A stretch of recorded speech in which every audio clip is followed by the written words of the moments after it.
Welcome to Films and Stuff with your hosts, Pete Mitchell and Ethan Hunt.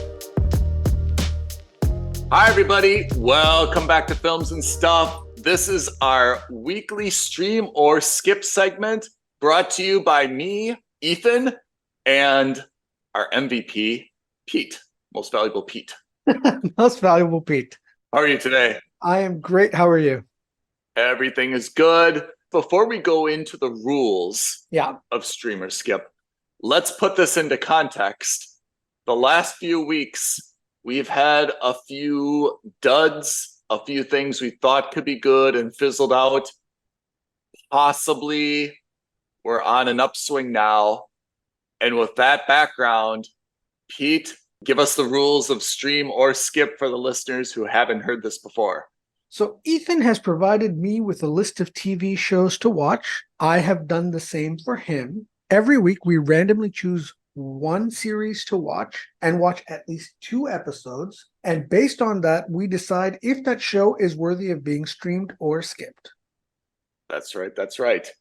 And without further ado, this week, Pete, you assigned me the series Physical starring Rose Byrne. So I started on the first season, but there are 3 seasons, but they've announced that that's going to be the final season. It's going to end at 3. This is a show set in the 1980s, and it's based in, I guess, San Diego, someplace in California, kind of a beachy city. Seems to be California. Rose Byrne is married housewife. She has one small daughter. They used to be like very... apparently like kind of hippie activists, maybe even a little bit radicalized hippie activists. And then they've kind of settled down into, the America suburbia. He is some type of like political science professor, and he's kind of, gotten himself into a little bit of a rut emotionally. We learned that she has a little bit of a maybe eating disorder. She's very hard on herself in terms of like her physical appearance. So a lot of the interesting thing about this show, the way that it is filmed, is that there's a lot of voiceover, you would say. So she will be similar to like kind of Arrested Development. So she'll be like at a party and, someone will say, oh, here's a try an hors d'oeuvre.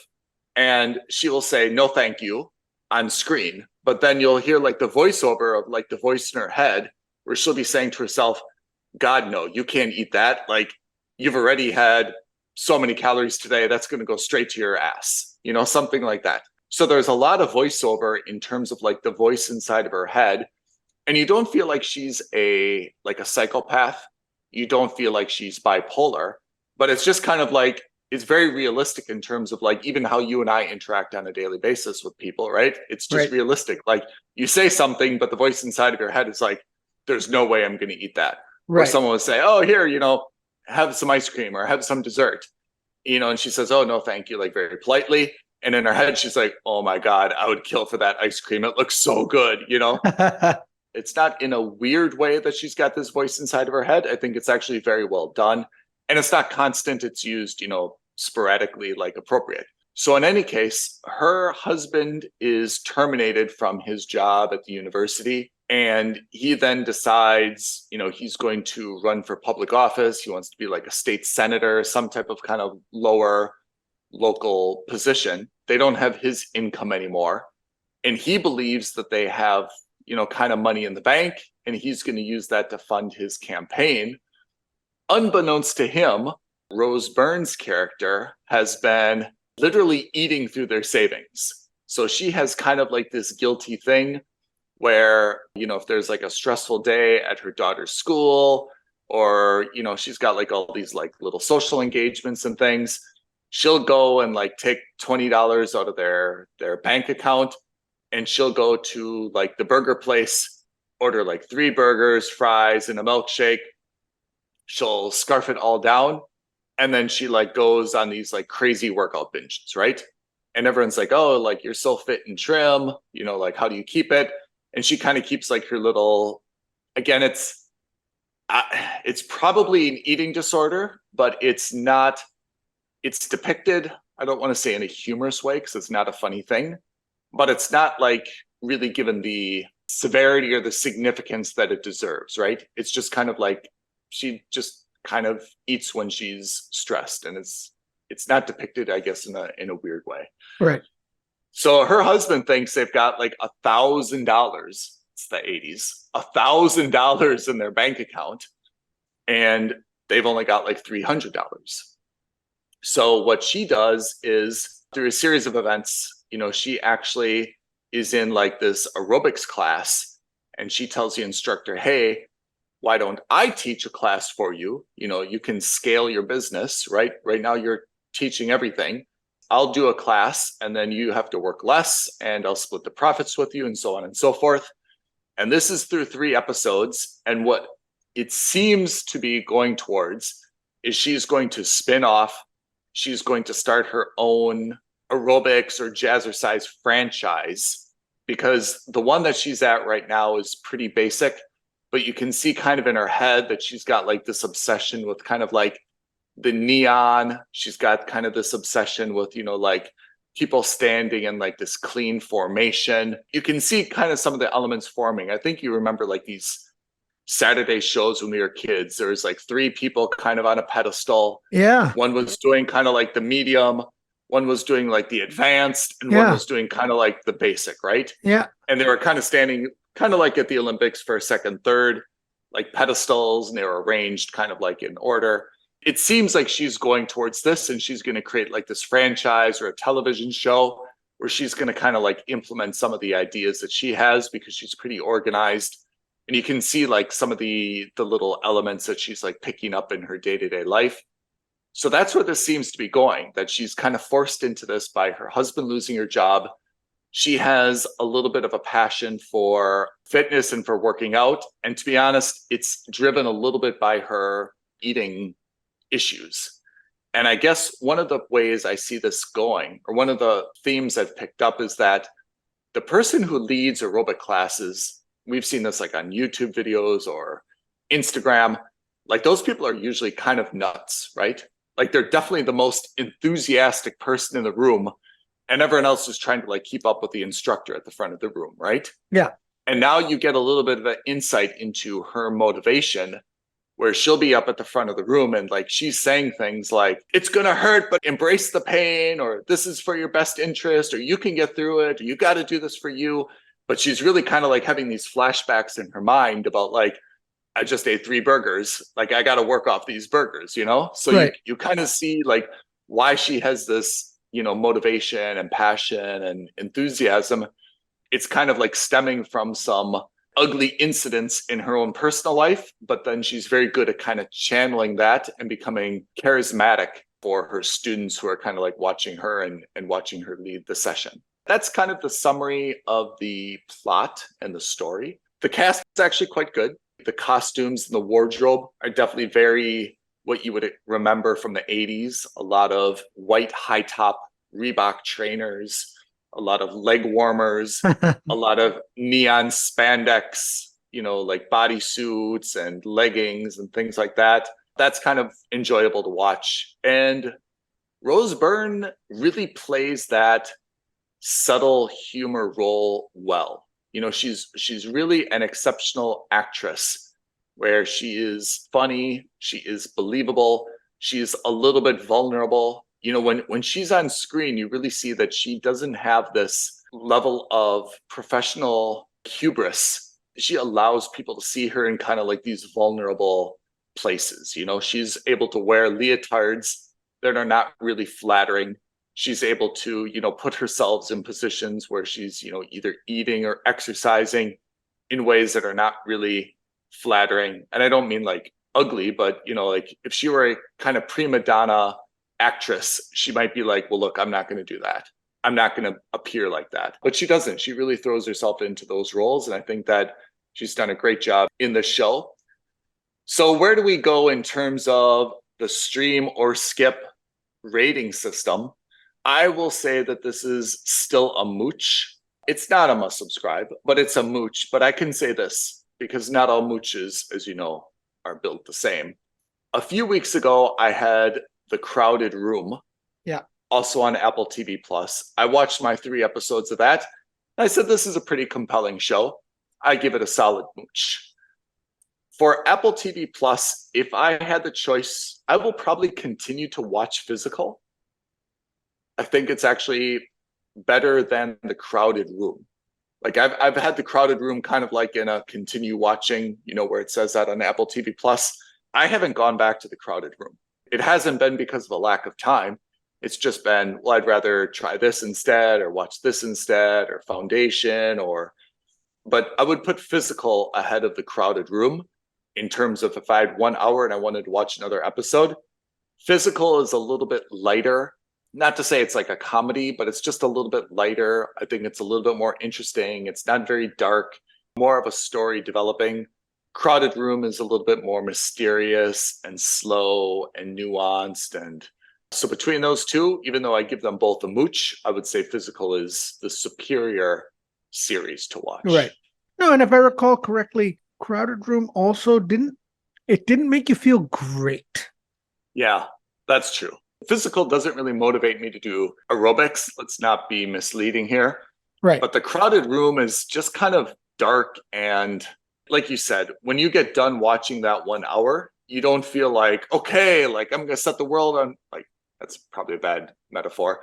Okay, like I'm so motivated. I'm so happy and optimistic. I feel like doing something to change the world. Like you feel like a little bit down, like, that was a bummer. Like, yeah. It's a guilty pleasure. You kind of enjoyed the 1 hour show, but when you turn it off, you don't actually feel like better about yourself, the world, your relationships.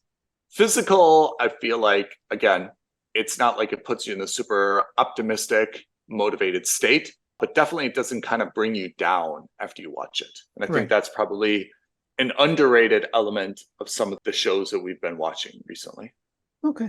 So Physical, starring Rose Byrne on Apple TV Plus, very solid mooch, my demographic, and it appeals to me, even though it's, primarily women in the 80s doing aerobics. Still, I find it to be, pretty interesting to watch. Okay. And what do you have this week? So this week I had a docuseries which you've already seen and you've been on me to watch because you're a big fan. Yes. Autumn time means I saw Quarterback on Netflix. Yes. So a couple of interesting comments. So many comments. Let me start off by saying one, I have high hopes for Netflix because I'm a fan of docuseries in general. Yes. But in particular, I think that the NFL Network, the TV arm, has been very good about showing a lot of behind the scenes of American football. Yeah. And, ESPN has been very good, I think, specifically for basketball, but also in general for sports. Yep. This is the first show I've seen which was a Netflix-produced sports documentary.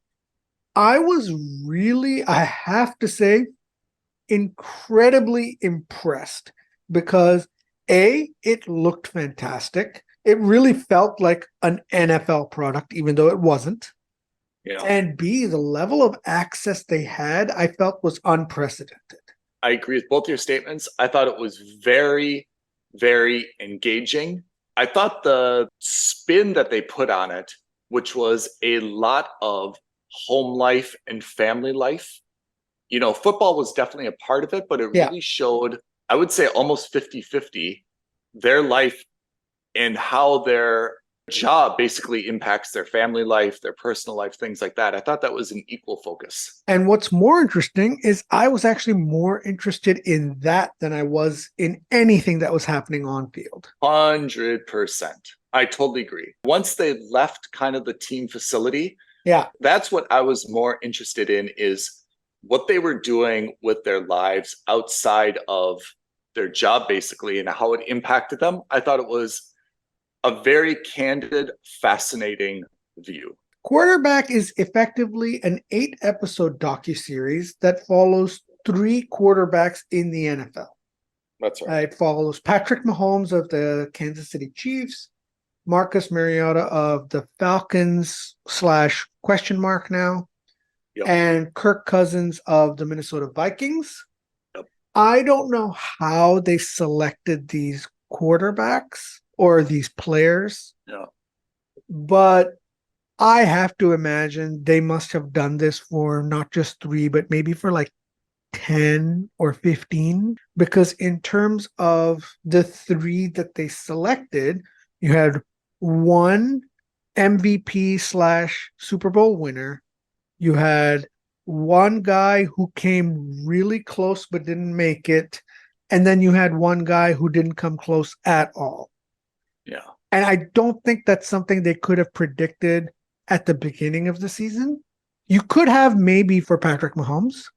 Yeah. But I doubt very much you could have seen that Yeah. for Kirk Cousins. Yeah.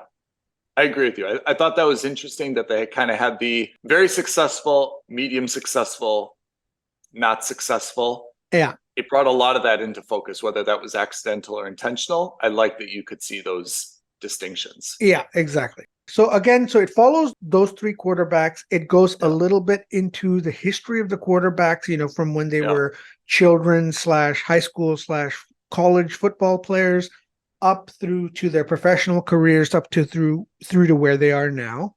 Yeah. It follows their home lives. So you get a little bit about, their wives and or girlfriends and or children. Yeah. And then it follows their story through the season. Now, the one thing that I thought was a slight ding, and again, I don't blame them for this because maybe, the thing with docuseries is that ultimately you need the interviewee to also be a part of it. Yeah. But the moment the player gets eliminated, because the way they did it was they followed this week to week in the NFL. So all 18 weeks of the NFL. But the moment the players' team was eliminated from contention, they dropped out of the docuseries. Yeah. So for the first 3 or 4 episodes, it was almost 33% focused on each player. Yeah. And then the 5th and 6th episodes were 50-50 because at that point, Mariota gets knocked out. Yeah. And then I think the last 2 episodes or maybe even the last 3 episodes are all about Patrick Mahomes because Kirk Cousins basically gets knocked out at the playoffs. It's a little bit of a shame because I think that would have been super interesting also to see how that kind of stuff has affected their personal lives. Yeah. But fully understandable. It's a highly emotional thing. You're a very well-paid athlete. It could be embarrassing. It could be just frustrating. You don't want to talk about it. I get that. It's totally understandable. That's what the series is about. I'm going to give you my score before I continue talking about it. Yes. And give you my critiques. But for me, it's a strong mooch. I loved it. But I also recognize that American football is a sport, which means that it's a niche for some people. It's widely accepted for others. I would imagine for our international listeners, the impact is going to be very minimal. I would imagine for our North American listeners, again, the impact is going to be maybe 50-50 in the sense that you're either a football fan or you're not. And then if you are a football fan, are you a fan of the Chiefs? Are you a fan of the Vikings? Are you a fan of the Falcons? That comes into play. There's a lot of different things that could potentially turn you off from this series. You and I are fans of football. We are also fans of the game overall, which is why for us it's interesting. Obviously, we have our favorite teams, but at the same time, I still wanted to watch this, even though Mahomes took out the Eagles, and the Eagles are my team. Yep. Fine, not an issue. It was still interesting to watch. So anyway, it's a mooch. I can totally get why. For some people, this would definitely be a must subscribe. And for others, this is like, oh my God, what are you talking about, Pete? This is obviously the lamest thing ever. This is a skip. I totally get that. Let me tell you why I thought it was a mooch. One, the fact that they slowly started picking off these players. Not a huge fan of that. I really wish to see more. Two, I personally am a very private guy in the sense that anything that's happening in my life, I am very happy to share it with you, Ethan. I'm very happy to share it with my other friends, with my family. Thank you. Thank you. But this is the kind of inside look that I don't know if I'd ever want to show it to anybody. And that's just me personally. Some people are much more outgoing, a lot more extroverted. They're more open. Yeah. But I'm also the type of person who I'd want to shield myself and, more importantly, my family from any kind of criticism, which leads me to some of the criticism for some of these guys, right? Like, and this is me being hyper cynical, but it seems like because of the cameras and because they know that there are cameras around there, I can't help but feel that some of the people were saying some stuff for the sake of presenting themselves one way versus another. I feel like you've got something. You've got an example. Let's hear the example. Well, okay. So my example had a lot to do with Patrick Mahomes' wife.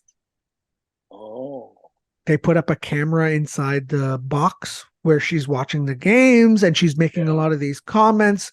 Nobody's there. She's there with her, like literally her newborn and a 2-year-old toddler. And it's just her. And she's saying a lot of stuff. And I'm not saying that she wouldn't. I'm not saying that's who she is. I have no idea who this lady is. And maybe that's exactly who she is. But there were times where the cynic in me were just like, oh, well, she knows there's a camera in this room. So she's obviously hamming it up a little bit. Okay. Yeah, I got that feeling. And again, this is the cynic in me, but man, I can't help but feel like I wasn't a huge fan of her. Oh man, we've got some good hot takes between us then. Okay. Yeah. So Okay. I don't know. It just didn't come off super fun. Whereas on the personal family side and on the personal life, I didn't know anything about Kirk Cousins. And I think he's my favorite now in all of the NFL. I really liked him. He came off as, for me, super likable. He was obviously a big underdog. He was such a low-key guy to the point where like his wife is putting out his clothes for him. And like when you compare the lifestyles, like when you see Patrick Mahomes getting trained and stuff like that, he's at a very professional facility and, you know, he's kind of getting it done with like a team of professionals. And then all of a sudden you go to Kirk Cousins, he's getting massaged by our chiropractor in his living room in front of his natty old couch. And I was just like, that's such a low key thing. It seems super hyper relatable to me. And like his cheesy office / memory room, he seems like such a dad dork in a good way.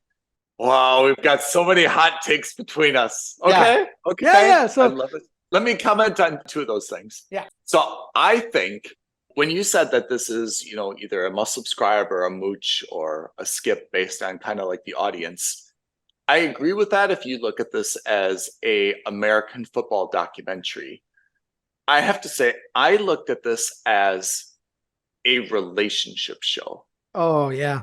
I thought this is a must subscribe because I think if you take away what the job is, forget that they're American professional football players.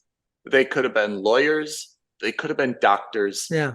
Honestly, they could have been factory workers. I saw this as a relationship show and how important or what impact, you know, your spouse and your personal life has on your professional performance. Yeah. I'll take Cousins first. I agree with you. Cousins definitely came across as a sincerely decent guy. Yeah. He really, really seemed to have a good work-life balance, understand that, you know, his Christian faith was very important to him. His family was important to him. He was a genuinely good person to almost everyone around him. He was really nice and polite, and I don't think any of that was an act. I felt like Mariota was really not comfortable in front of a camera. Not at all.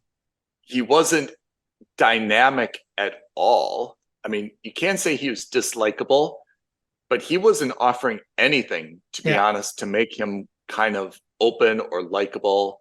And then I thought Mahomes definitely is kind of the star of the show. He's the biggest name.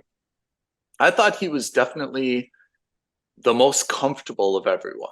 You know, he's a star. He kind of knew he was a star, but he was very, I thought, decent about stuff. You know, he was definitely comfortable in front of a camera. He was comfortable being open about things.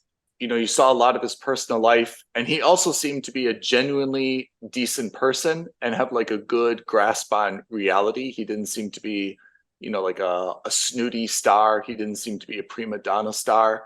His wife is correct, a little bit infamous for some maybe social media gaffes or statements or stuff. So I was kind of expecting to dislike her a lot. I mean, again, Right. I don't know anything about her except kind of like social media headlines and, like the typical Twitter X overreactions and stuff. I actually found her, I wouldn't say likable, but I would say I felt that she was sincerely a supporter and a fan of her husband. Right. Like, I felt she was a very, very supportive spouse, which is like, hey, this is your job. I'll take care of everything else. I'm your back office manager. You get out there and you focus on what you do. I've got you covered. I thought she was very supportive in that way compared to Kirk Cousins' wife. And this is why I call it a relationship show, who I kind of felt was not really supportive of his career, being like, hey, you should take Tuesdays off and hang out with me. Right. And hey, like, you've got to be here for your kids. And like, she seemed to be a little bit more demanding. And I felt in terms of who is the more supportive professional spouse, definitely I would prefer to have Mahomes' wife. Right. I'm not talking physically or anything else. I'm just saying, like, in terms of As a partner. she seemed to be way more of a partner. Yeah. Even like her dressing her husband, whether that's right or wrong, she didn't even seem to be doing like a great job. She wasn't like, hey, I'm going to present you as like this. You're always going to wear like a nice suit and tie, or maybe like a sweater with a collar underneath.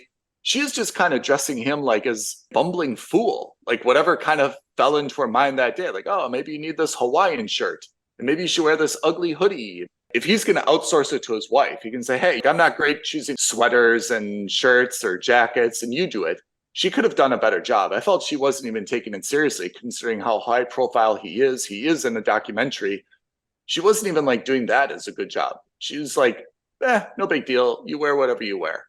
Kirk Cousins came across as a very decent guy, but I thought that his wife came across as not a terribly supportive spouse for his professional career and his professional success. No, I get that. That is interesting. I think, yeah, Mahomes' wife came off more as almost like, as you said, like a back office manager, as someone who's going to take care of business while he's on the field and taking care of NFL stuff.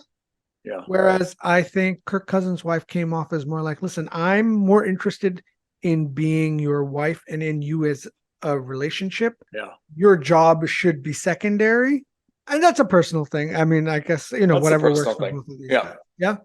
In the great scheme of life, that's probably more healthy. Yeah. Right. He isn't a surgeon. It's not like, he botched a heart replacement or something. Right. But if you're a Minnesota Vikings fan, you're probably like, I don't think we're getting the best version of Kirk Cousins, even though he had a wildly successful year. Yeah.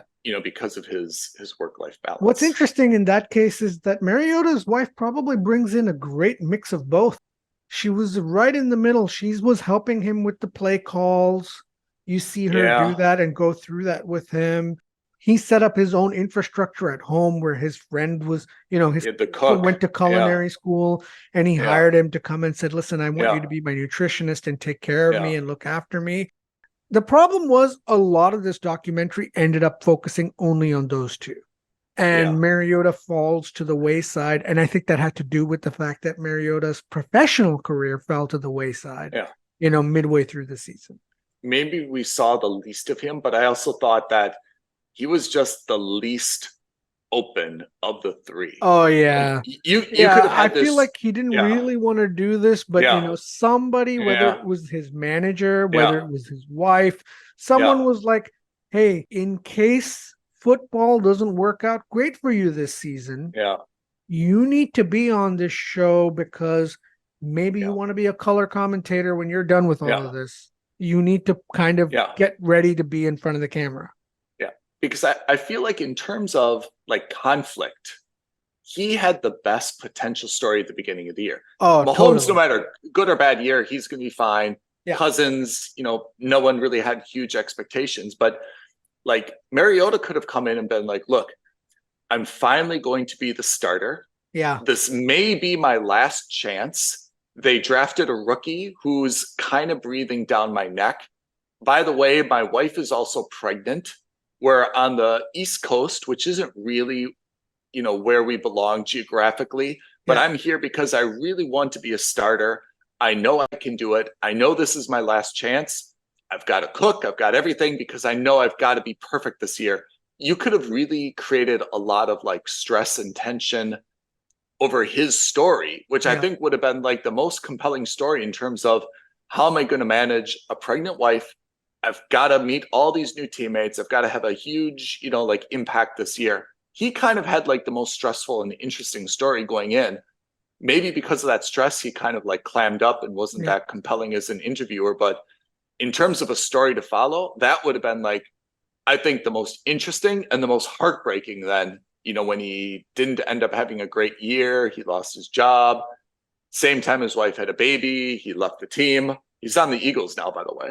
So I felt like he would have had the best story, but either they didn't portray him or he didn't come across open enough. But definitely, it's hard to get a great sense of him, other than the fact that he's kind of a quiet, private guy. He's also, given his personality and the way he was, I know, forget about the wooden side of him, but like his Hawaiian lifestyle, his Hawaiian personality, none of the East Coast teams are right for him. Every single one of those East Coast teams, with maybe the exception of Miami, hardcore, like, I will kill you if you don't perform on the field. Right. Whereas I think the West Coast teams, generally speaking, are a little bit more laid back. I agree. It's so weird, though. Then he went to Philadelphia, which arguably is places, way, way worse than Atlanta. I mean, the Falcons are already bad. Yeah. And I don't mean that as a qualitative like that. I mean, the fan base, they're a rabid fan base. Yeah. But like the Eagles are notorious, right? I mean, these are the same people who pelted Santa Claus at winter. This is a very stressful city to play any just professional physically sport. If you did create two cities that physically look different, Philadelphia and Honolulu would probably be right. They can't be further apart. They can't be different just geographically, right? Or like just physically. He belongs in San Diego. Oh my God. He belongs in 49er, Los Angeles. a Charger. He'd be great Even on those. Seattle. Worst case scenario, you throw him in Vegas. He'd be even better there. But like, that's terrible. Oh. So you give this show a mooch though, huh? Honestly, I think it's because I didn't like that we lost Mariota 3 or 4 episodes into the series. I didn't like that we were starting to lose Cousins. Like the focus was starting to shift because they were following the football schedule and football successes. As with any professional sport, what happens on the field and what happens on the pitch is like 30%. Everything else is maybe more, I would say arguably more important. It would have been so interesting to see the rest of Mariota's story and ending with him getting traded or transferred to the Eagles. There's going to be a second season, right? I have no idea. I feel like there's going to be a second season, but obviously it would be filmed this year, which means it wouldn't come out for another until the next off season. So, But look, I think the key takeaway more than anything about this show is that this was such a good docuseries from a non-sports affiliated network. Yeah.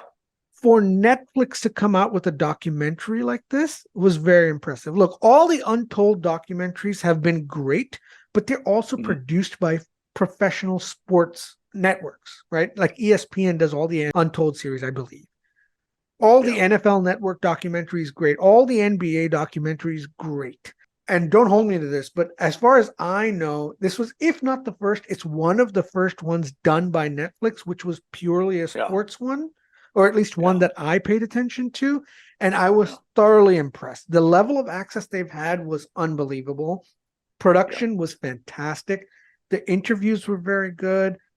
The concept, structurally, again, even though I didn't agree with it, I thought was very good, was to follow it on a week-by-week basis to see how the players are doing based on how the teams are doing. I thought that was great. I liked how every episode had a theme, right? Where one was their history, one was about, recovery, one was about winning, one was about losing, all of that kind of stuff. I liked that. So I think structurally as a docuseries, very, very well done. So if you like this, though, there are 2 others, at least on Netflix. Drive to Survive, remember, about F1? Yeah. And Full Swing about golf. Yeah. Again, the problem with documentaries is that you have to be a huge fan or at least marginally interested in the topic. Yeah. I can't stand F1, so Drive to Survive, Whoa. even though I'm fully aware of it, it's never been my bag. F1 has not been my bag. Okay. So yeah, look, as a documentary, technically speaking, I thought it was fantastic. I really was very impressed with that. And I do recommend that, if you're a fan of the genre of documentaries and you couldn't care less about the topic, I think you will not be disappointed with it. However, I strongly think that if you are not a fan of American football, the appeal of this is going to be very limited.